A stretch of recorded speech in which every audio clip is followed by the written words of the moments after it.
সবশেষ গত বছর জুনের শেষ সপ্তাহে রামচন্দ্রপুর খালের এই অংশে অভিযান চালায় ঢাকা উত্তর সিটি কর্পোরেশন। ছাগলকাণ্ডের নাম জড়ানো আলোচিত সাদিক এগ্রো খামার উচ্ছেদ দেওয়া হয় সেদিন। বছর না ঘুরতেই একই জায়গায় চলছে নতুন করে 10 তলা ভবন নির্মাণের কাজ। এরই মধ্যে পাশের প্লটে 12 তলার মধ্যে 4 তলা পর্যন্ত কাজ শেষ হয়েছে। ভবন মালিক ও সাত মসজিদ হাউজিং কর্তৃপক্ষের দাবি জায়গা তাদের। ভবন তৈরির অনুমোদনের জন্য রাজুকে আবেদনও করা হয়েছে। আমাদের মালিকানা জায়গার উপরে বাড়ি করতে আপনার কাগজপত্র দেখেন, যদি মালিকানা না হয় তখন আপনারা কোনো পদক্ষেপ নেন, মালিকানা কিনা। রাজুকে নেওয়ার জন্য আমরা অনেক প্রস্তাব দিয়েছি, নেয় নাই। তারা বলছে ঠিক আছে আপনারা বাড়িঘর করেন, একটা অনুমতি দিছে আর কি। রাজুকের অনুমোদন মৌখিক হবার সুযোগ নেই। তারপরও হাউজিং মালিকদের দাবির সত্যতা নিয়ে রাজুকের এই অঞ্চলের তৎকালীন কর্মকর্তাকে প্রশ্ন করা হলে তিনি জানান এমন কোনো অনুমোদন দেওয়া হয়নি।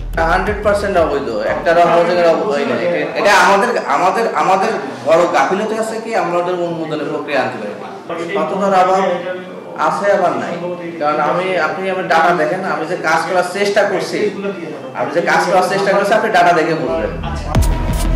এবার একই প্রশ্নের উত্তর জানতে ওই অঞ্চলের বর্তমান পরিচালকের কাছে যাই আমরা। ধরেন সাদেক এগ্রো ওজনটা তো আপনার, আচ্ছা ওইখানে যে ভবনগুলো তুলছে সেখানে কি আপনি অনুমোদন দিচ্ছেন? না, সবচেয়ে ভালো হয় আপনি টিভি সেকশন যান, এখানে আশরাফ ভাই আছে, আমাদের ওই ইয়া ভাইও আছেন, কথা ভাইও আছেন, ঠিক আছে, ওটা এসে বেশি ভালো যাবে। এই আপনারা যেন ইয়াদেরকে পাঠাই দেন, আপনার জোনে অনুমোদন হচ্ছে কি হচ্ছে না এগুলো আমার কাছে পাঠান কেন?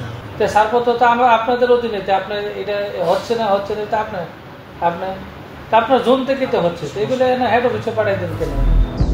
নিজেদের দুর্বলতার কথা স্বীকার করে রাজুকের চেয়ারম্যান জানান দ্রুত নীতিমালার আওতায় আনা হবে ভবনগুলো। এটা বছরের পর বছর ধরে কিন্তু হয়ে আসতেছে। এটা অবশ্যই আমাদেরও দুর্বলতা, আর লোকজনেরও আইন না মানার প্রবণতা, আমাদেরও নীতি প্রণয়ন করার দুর্বলতা, সব মিলাই কিন্তু এই সিচুয়েশনটা তৈরি হয়েছে। তাহলে রাজুকের অনুমতি ছাড়া কি করে হচ্ছে ভবন, তা আবারও জানতে চাই সাত মসজিদ হাউজিং এর কর্তৃপক্ষের কাছে। তাদের তো এনে অনুমতি দেয় না, কারোই দেয় নাই। তাইলে আপনারা কিভাবে ভবন তোলেন? আমরা ভবন 5 জনে যেভাবে তোলে আমরা এইভাবেই চলতেছি, মানে অবৈধভাবেই? হ্যাঁ, অবৈধভাবে। ঢাকা উত্তর সিটি কর্পোরেশন অসংখ্যবার এই এলাকায় বিশেষ করে রামচন্দ্রপুর খালের দখল উচ্ছেদ করলেও নতুন করে কিভাবে দখল এবং ভবন নির্মাণ চলছে জানতে চাই আমরা। যত দখলদার আছে সব তো নিজের মনে করেই মানে এটা আগায়। রিপোর্টটা এখন আমার হাতে আসে নাই, আমি কানে শুনেছি যে কিছু অংশ ইয়াতে পড়েছে, কিছু স্থাপনা পড়েছে। যখন কোনো বিল্ডিং এর ভবনের এনওসি প্রথমে দেওয়া হয়, তারপরে তো ফাইনাল প্ল্যানিং দেওয়া হয়, দুটা রাজুক এককভাবেই করে, আমাদের কাছ থেকে কোনো কনসার্ন নেয় না, এটা প্র্যাকটিস। তো এই কারণে এই ভুলগুলো হয়। 2022 সালের ঢাকঢোল পিটিয়ে জলাধারের সীমানা নির্ধারণের কাজ শুরু করেছিল ডিএনসিসি, কিন্তু 3 বছরেও অবৈধ দখলদারদের সুনির্দিষ্ট তালিকা তৈরি করতে পারেনি সংস্থাটি।